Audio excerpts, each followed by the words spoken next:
For the repair of the generator control panel, Aconis 2000 by Hyundai, the following procedures were necessary.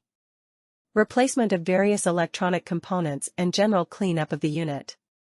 For testing we use 24-volt DC power supply.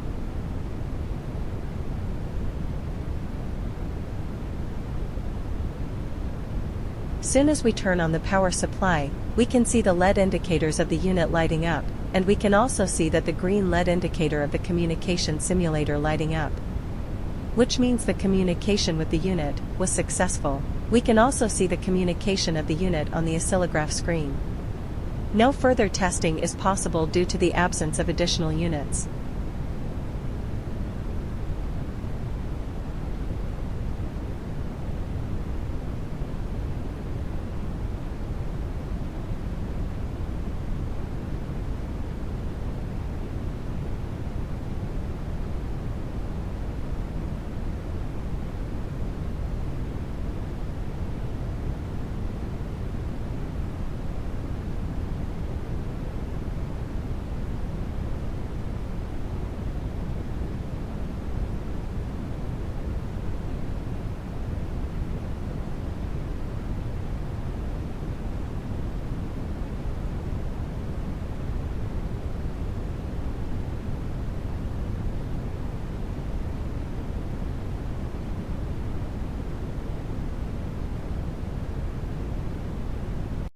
It is now clear that the generator control panel, Aconis 2000 by Hyundai, is working successfully, is ready to be delivered to the client.